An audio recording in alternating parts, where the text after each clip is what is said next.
दोस्तों नमस्कार। दोस्तों, दिल्ली की मुख्यमंत्री रेखा गुप्ता ने अरविंद केजरीवाल का एक एक करके घोटाला, घपला और उसका जो चालाकी भरा एक अपना जिंदगी जीने के नाम पर ऐशो आराम की लाइफ जीने की बात शुरू की, उसको एक्सपोज कर दिया है रेखा गुप्ता ने।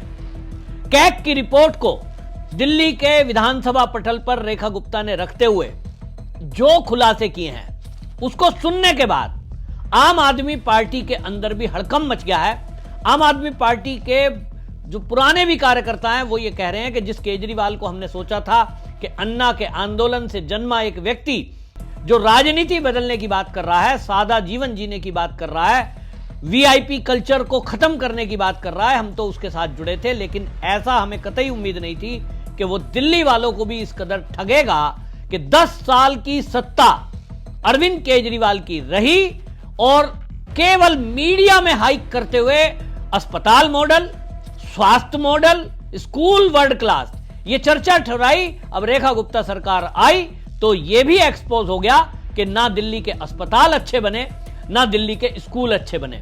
रेखा गुप्ता ने विधानसभा में यह बताया है पूरे तथ्यों के साथ कि आज भी दिल्ली के अंदर कई स्कूल ऐसे हैं जो टीन शेड में चल रहे हैं। सोचिए कितना बड़ा धूर्त, कितनी बड़ी चालाकी, कितना बड़ा छल दिल्ली वालों के साथ किया गया ये आम आदमी पार्टी और केजरीवाल के जरिए, कि आपको सपने दिखा दिए गए अपना वर्ल्ड क्लास स्कूल का मॉडल, जो कि केवल मीडिया के माध्यम से और फर्जीवाड़ा करके दिखाया गया। 2-4 स्कूल ठीक बना दिए, उन्हीं को दिखाया गया। रेखा गुप्ता ने जब यह खुलासा किया, दिल्ली वालों की आंखें खुली की खुली रह गई। दिल्ली वाले सोच भी नहीं सकते थे केवल फ्री बिजली, फ्री पानी, फ्री बस यात्रा के नाम पर अरविंद केजरीवाल को 2 बार सत्ता देने वाली दिल्ली की जनता आज देख रही है कि उसने जो दिल्ली में बिजली पानी फ्री की बात कही, बस यात्रा फ्री की बात कही, वो भी ऐसे नहीं है। दिल्ली के विकास के लिए जो पैसा मिला उसको उसने फ्री की रेवड़ी बांटकर और जनता को मूर्ख बनाया। दिल्ली में विकास नहीं हुए। स्कूल जैसा कि टीन शेड में चल रहे हैं, अस्पताल जहां बिल्डिंग अधूरी पड़ी है, जिस तरह से मोहल्ला क्लिनिक बंद पड़े हुए हैं सड़कों पर, और शराब के ठेके ऐसे खोल दिए, दिल्ली बर्बाद हो जाए। रेखा गुप्ता के एक्सपोज के बाद अब दिल्ली वाले अपने को ठगा महसूस कर रहे हैं और इसीलिए रेखा गुप्ता ने कहा है कि केजरीवाल पंजाब में इसीलिए शिफ्ट हो गए क्योंकि अगर दिल्ली में रहते, सोचो भाई, सत्ता तो आती जाती बहुतों की रहती है, लेकिन क्या आपने कभी देखा है कि भारतीय जनता पार्टी की सत्ता नहीं आई, जब केजरीवाल की आई तो बीजेपी वाले नेता दिल्ली छोड़ गए? नहीं भाई, आप हार या जीत चलती रहती है, आप घर छोड़ के थोड़ी भागते हैं। लेकिन अरविंद केजरीवाल के वो नेता जो दिल्ली के लिए जिम्मेदार हैं, केजरीवाल, डिप्टी सीएम मनीष सिसोदिया, सत्येंद्र जैन, ये तीनों बड़े नेता दिल्ली से गायब हैं। क्यों? कैसे मुंह दिखाएंगे? उनको पता है कि रेखा गुप्ता जो एक्सपोज करेगी उसका जवाब उनके पास नहीं है, और इसलिए रेखा गुप्ता ने जो प्रहार किए हैं उसका जवाब केजरीवाल के पास नहीं है। आतिशी मार लेना को यहां छोड़ गए हैं। आतिशी मार लेना विधानसभा में केवल हल्ला करने का काम करती है, उसको भी विजेंद्र गुप्ता बाहर का रास्ता दिखा देते हैं। यानी पूरी तरह अब अरविंद केजरीवाल एक्सपोज हुआ। रेखा गुप्ता ने जो बोला है, मैं आपको बताता हूं कुछ पॉइंट्स जो विधानसभा के अंदर उन्होंने उठाए। उन्होंने बोला हमें दिक्कत इस बात से है कि आपने 10 साल में दिल्ली को लूटा, बर्बाद किया, जनता को सिर्फ धोखा दिया, आपने शासन नहीं किया, सिर्फ लूट खसूट का साम्राज्य खड़ा किया। 24 अस्पताल अधूरे हैं, 3,427 करोड़ रुपए फूके, अब वही अधूरे अस्पताल 2,700 करोड़ रुपए डकार रहे हैं। समझ रहे हैं कि अधूरा छोड़ दिया, बिल्डिंग बेकार हो गई। अब जब जनता कोरोना काल जैसी महामारी से तड़प रही थी, तब आप 80 करोड़ रुपए का शीश महल बना रहे थे। 2002 करोड़ रुपया शराब घोटाला किया और खुद को ईमानदार कहते थे। ये पीएम भीम योजना के तहत 2400 करोड़ रुपए दिए गए, जिससे अस्पताल और आरोग्य मंदिर बनने थे, लेकिन सिर्फ पीएम शब्द होने की वजह से आम आदमी पार्टी ने एक भी रुपया खर्च नहीं किया।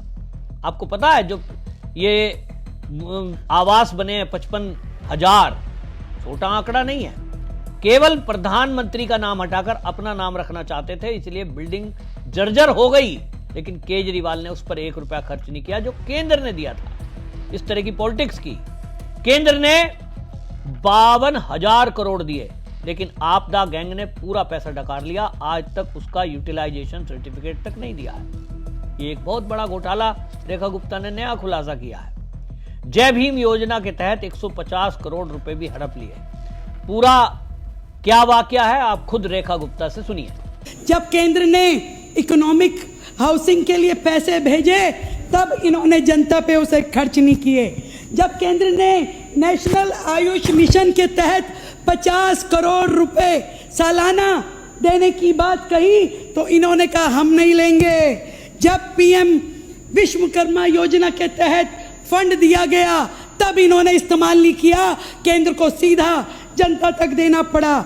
जब पीएम श्री स्कूल के लिए केंद्र ने पैसे दिए, जब पीएम स्वनिधि योजना के लिए केंद्र ने पैसे दिए, तब भी कुछ नहीं किया। अमृत योजना में पैसे भेजे, केंद्र ने यमुना सफाई के लिए पैसे भेजे। यहाँ तक कि इतने ना यमुना की सफाई हुई, ना कूड़े के पहाड़ हटाए इन्होंने। केंद्र ने एक एक योजना के लिए पैसे दिए और यहाँ तक कि 3,760 करोड़ रुपए जो कि 1313 ग्रांट के रूप में 1313 ग्रांट के रूप में दिया गया, उसका यूटिलाइजेशन सर्टिफिकेट भी इन लोगों ने जमा नहीं कराया। यूटिलाइजेशन सर्टिफिकेट भी जमा नहीं कराया। केंद्र ने मेट्रो लाई जिसमें 50% शेयर देना होता था, उसके पैसे इन्होंने कभी नहीं दिए। कोर्ट ने फटकार लगाई, इन्होंने कभी मेट्रो के पैसे नहीं दिए। इन्होंने कभी ये जो हमारे जितने रोड बने, जिन्हें NHAI ने बनाए, उसमें स्टेट शेयर कभी नहीं दिया। ये हमेशा कोर्ट की फटकार के बावजूद भी वो शेयर जो स्टेट को देना चाहिए था, कभी केंद्र को 1 रुपया इन्होंने नहीं दिया। सुना आपने रेखा गुप्ता ने किस तरह से विधानसभा में खड़े होकर इसको एक्सपोज किया, और उन्होंने कैग की रिपोर्ट का भी हवाला दिया। उन्होंने कहा कैग की रिपोर्ट में आम आदमी पार्टी की सरकार को 4800 करोड़ रुपया ग्रांट मिली थी, और क्या किया उन्होंने? 463 करोड़ रुपए फ्री बिजली, 482 करोड़ रुपए फ्री बस, 3,250 करोड़ रुपए फ्री बिजली पर उड़ा दिए। लोगों को लग रहा था केजरीवाल उनके लिए बड़े हैं, और क्या कहते थे? दावा करते थे, देखो हमारी सरकार फ्री बिजली, फ्री पानी, फ्री बस यात्रा दे रही है, फिर भी बजट सरप्लस है। यह है केजरीवाल का जादू। आज पता लग रहा है कि इस जादूगर ने कौन सा जादू किया था, केवल जनता को मूर्ख बनाया। आंकड़े सच तो जब पता लगते ना, जब सरकार हटी है। आज पता लग रहा है कोई नया बिजली घर नहीं बनाया। आपके पास पैसे होते, आप यूनिट कम कर दो।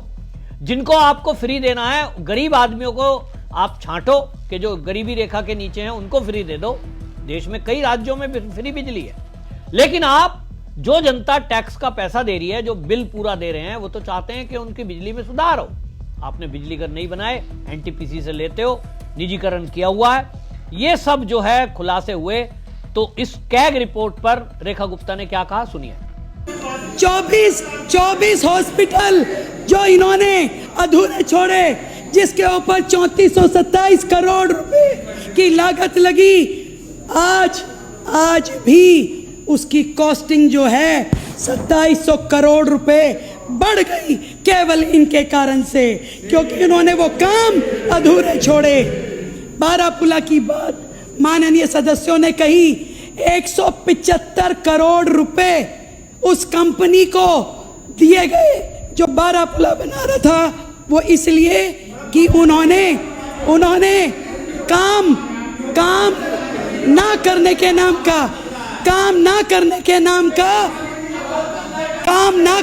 नाम का 175 करोड़ रुपए का फाइन सरकार ने भरा उनको। कितने शर्म की बात है। उसके बाद शीश महल पे 80 करोड़ रुपए का खर्चा इन्होंने किया। सुना आपने रेखा गुप्ता के इन दोनों खुलासों के बाद अब आम आदमी पार्टी के नेता खुद ये सोच रहे हैं कि केजरीवाल आखिरकार पंजाब भागा क्यों है। मनीष सिसोदिया क्यों भाग गए? ये केवल इसलिए भाग गए कि दिल्ली में मुंह दिखाने लायक नहीं है। पंजाब में ऐशो आराम की जिंदगी जी रहे हैं और वहां आप भगवंत मान की सरकार को कंगाल करके मानेंगे।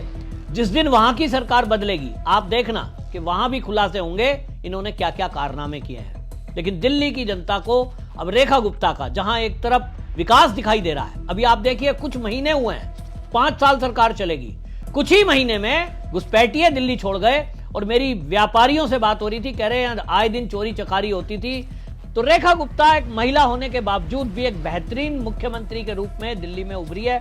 लोगों को लग रहा है कि जिस वजह से केंद्र ने और बीजेपी पार्टी आला कमान ने रेखा गुप्ता को चुना था वो चयन कितना बढ़िया था। पुरानी कार्यकर्ता है और जिस तरह से आपको ध्यान होगा, मैं तो बचपन जब पढ़ता था तब देखता था, जो यूनिवर्सिटी के छात्र हैं उनके लिए फ्री, उसमें मटर गश्ती अलग ही चलती थी। रेखा गुप्ता ने युवाओं को ध्यान में रखते हुए ड्यूई स्पेशल भी दोबारा से चलाने की शुरुआत कर दी है, ऑर्डर हो गए। तो पुराने दिन दिल्ली के अब लौट के आने वाले हैं और पुराने दिन का मतलब एक हमारी साफ सुथरी स्वच्छ दिल्ली, अपराध मुक्त दिल्ली। आपकी इस पर क्या राय है कमेंट में जरूर लिखें, वीडियो शेयर करें। वंदे मातरम।